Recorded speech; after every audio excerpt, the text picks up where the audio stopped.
자, 안녕하세요. 반갑습니다. 주식 정리해드리는 주정남. 6월 22일 해외 시장부터 먼저 확인해 보도록 하겠습니다. 자, 일단 뉴욕 증시 같은 경우에는 최근에 이 낙폭에 따른 반발 매수세가 강하게 들어오면서 지수가 전체적으로 상승하는 모습을 보여주었습니다. 이 바이든 대통령이 유류세 면제를 추진하는 점도 투자 심리를 개선시키는 모습이다라고 볼 수 있으며 미국이 중국산 소비재의 관세 인하 정책을 고려하는 점도 매우 긍정적이다라고 생각을 해볼 수가 있겠습니다.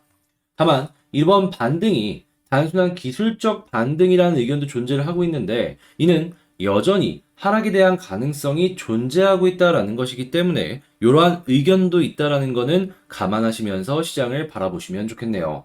이번 22일, 23일 파월 의장의 발언이 나올 예정입니다. 아마도 금리 인상, 그중에서도 0.75bp 요거 관련해가지고 의견을 내놓을 것이다라고 예상이 드는데요. 자, 이게 어떤 식으로 진행이 될지는 나와야 하지 않은 내용이기 때문에 일단 경계심으로 인한 이 시장 혼조의 흐름도 나올 수 있다라는 거는 감안하시면서 살펴보시면 좋겠네요. 자, 국제유가는 WTI 기준 110.65달러 플러스 0.99% 상승 마감하였고요. 국채는 하락, 달러는 혼조, 금은 하락 마감하였습니다. 자, 그럼 뉴스들 보면서 조금 더 디테일하게 뭐가 있는지 하나씩 살펴보도록 하겠습니다. 자, 댈러스 연은 휘발유 가격 급등, 미국 경제에 고통을 줄 것이다라는 뉴스가 나왔는데 아무래도 이 에너지 부분의 가격 급등이 인플레이션의 주된 원인 중에 하나이기 때문에 이러한 모습은 실질적으로 일반 국민들에게까지도 보여지다 보니까 실제 이게 경기에도 큰 영향을 줄 것이다라는 이야기를 이렇게 하는 걸 확인을 할 수가 있습니다. 하다 보니까 이 바이든 대통령은 유류세를 한시적으로 면세를 하려는 그러한 움직임을 보여주고 있는데 이게 뭐 정치적 미봉책일 수도 있다라는 이야기를 하는 걸 봐서는 확실하게 이게 물가 안정 부분에 있어서는 극약 처방이지 않을까. 하지만 실질적으로 이 에너지 가격이 안정되는 모습이랑 연결되는 게 아니라면 이러한 움직임도 한계가 있을 수밖에 없겠죠. 그러다 보니까 이게 단기적으로는 좋겠지만 장기적으로는 부담이 가는 그런 정책일 수도 있겠다라고 생각을 하시면 좋을 것 같습니다. 자, 그 다음에 5월달 시카고 연은 전미 활동 지수가 0.01로 전월보다 부진했다라고 하는데 당연히 지금 물가가 올라가고 있다 보니까 활동 자체가 줄어드는 모습이 보여져서 부진할 수밖에 없었겠죠. 자, 그러면 지금 인플레이션이 굉장히 심각한 모습을 보여주고 있는데 원인이 뭘까를 좀 많이 생각을 해보셔야 될 겁니다. 근데 공통적으로 하는 얘기가 이겁니다. 공급 문제가 인플레의 절반 이상을 차지하고 있다라고.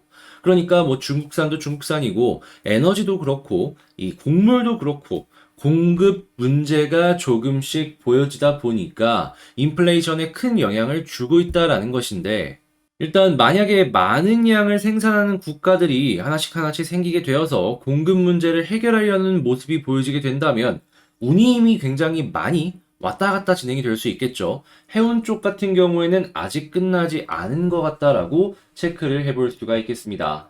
자, 그 다음에 지금 물가를 안정시키기 위해서 리치먼드 여는 총재는 7월달 50에서 75bp, 그러니까 빅스텝에서 자이언트 스텝 정도가 꽤 합리적이다라는 의견을 내놨고요. 당연히 금리가 이렇게 올라가다 보니까 이 기존 주택 판매 숫자 역시도 계속해서 줄어드는 모습을 보여주고 신규 주택 창공 건수 역시도 감소하는 모습을 보여주며 판매가 새로 되는 이러한 이제 신규 주택 건수 역시도 줄어드는 모습이 보여주면서 미국의 주택 시장 자체가 많이 얼어붙는 모습을 보여주고 있습니다. 그러다 보니까 이 건설 관련된 소기업들 같은 경우에도 구조조정이 굉장히 확실하게 이뤄지고 있다라고 알려지고 있는데 디벨롭까지 같이 하는데 이 디벨롭의 비중이 이 주택과 좀 연관이 많이 되어 있다? 조심하시면 좋을 것 같습니다.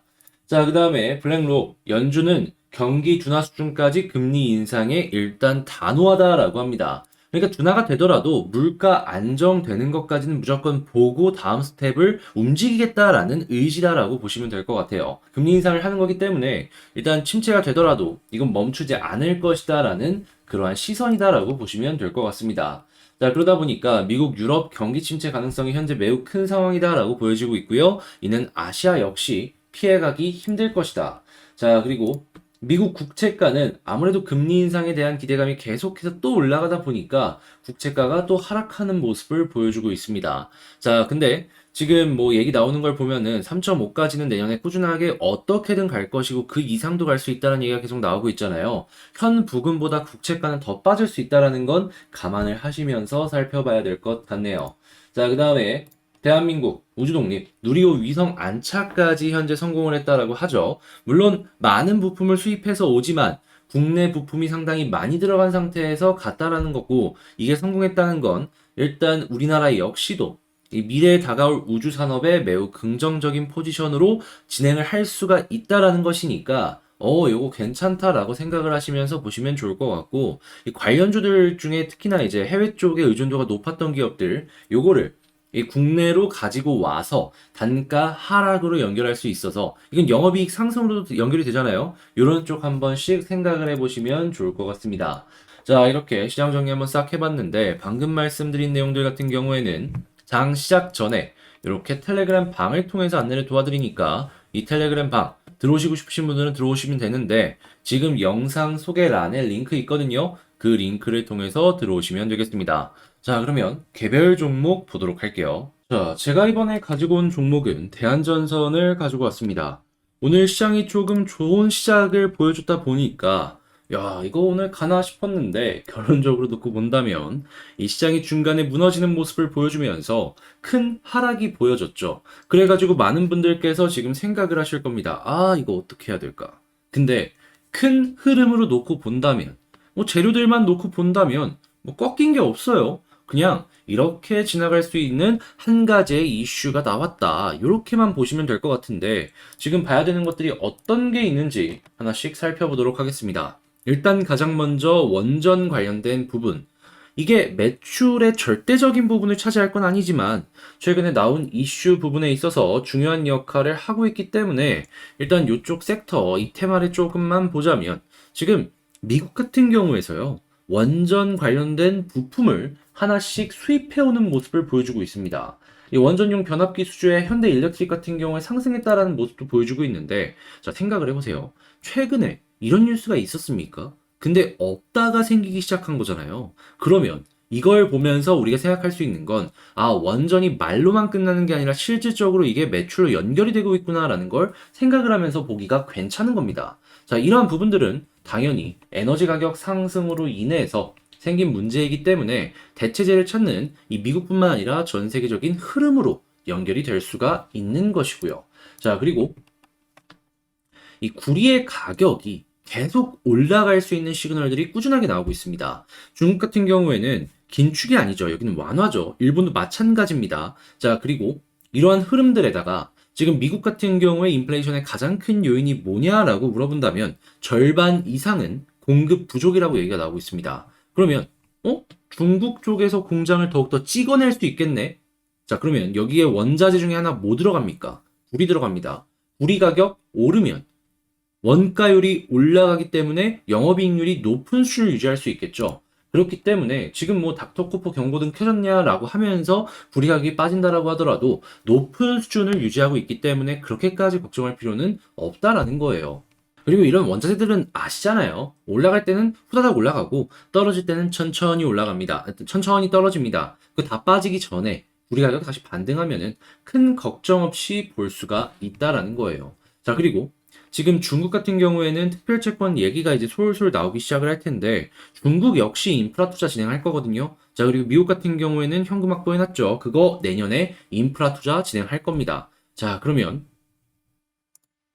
어떠한 방향이든 간에 경기 침체를 해소하기 위한 전 세계의 흐름이 보여줄 수 있으니까 자, 이런 부분들은 대한전선에 매우 긍정적이다라고 생각을 하시면 될 것 같고요. 일단 수급을 조금 보자면 조금 최근에 아쉬운 모습은 보여지긴 했었지만 다시금 여기 부근에서 무언가 돈이 들어와주고 있구나. 이거 계속 연결이 된다면 현 부분이 저점일 수 있겠구나라는 걸 참고하시면서 살펴보시면 되겠습니다. 계속 여기서 매수가 이어져 주게 된다면 더욱 좋고요. 자, 그 다음에 이제 여기서 이제 올라갈 수 있는 그 시기를 좀 봐야 될 것 같은데 일단 제일 먼저 지지라인은 120선 그리고 여기서 조금 더 떨어지더라도 480 라인 이 두 가지를 일단 참고하시고 여기서 이제 지지해주는 거 보시면서 이제 전략을 짜시면 될 것 같은데 만약에 120 라인에서 지지해준다라고 한다면 21선을 돌파하면 아마 여기서부터 상승을 할 겁니다. 그러니까 이제 끼워 맞췄을 때 120은 현재 지지해줄 때 21선 돌파하면 간다 이렇게 생각하시고요. 480은 60 이렇게 끼워 맞춰서 보시면 되겠습니다. 그러니까 120 위에 있을 땐 20, 240 위랑 120 아래에 있었을 땐 60 이렇게 나눠서 보시면 되겠죠. 자, 그런 다음에 올라가는 모습이 보여지게 된다면 현재 매물대가 가장 두터운 자리 중에 하나이기 때문에 여기에서 이제 그 다음 매물대가 두터운 자리인 여기 최근의 고점 있죠? 여기 아랫부분까지 한번 올라가는 걸 생각해 볼 수가 있을 것 같고 이 다음은 그때 맞춰갖고 또 영상을 촬영하도록 하겠습니다. 자, 그러면 이렇게 대한전선에 대한 전략, 여기 봐야 되는 페어들 하나씩 정리를 해서 말씀드렸는데 도움이 되었다라고 생각을 하신다면 구독과 좋아요 한 번씩 눌러주시고요. 장이 상당히 힘들지만 결론적으로 놓고 보았을 때 이 재료들은 좋은 것들이 쌓여가고 있으니까 그렇게까지 걱정을 할 필요는 또 없을 것 같아요. 물론 이게 시간이 조금 더 많이 들다 보니 좀 마음적으로 고생하는 건 어쩔 수가 없죠. 그래도 이런 것들 쌓인다라고 했을 때 잘 버티시면서 나중에 좋은 결과물 만드셨으면 좋겠고요. 전 여기서 이만 마친다라고 말씀드리며 다음에 더 좋은 영상으로 다시 찾아뵙도록 하겠습니다. 영상 끝까지 시청해주셔서 감사합니다. 이상 주식 정리해드리는 주정남이었습니다.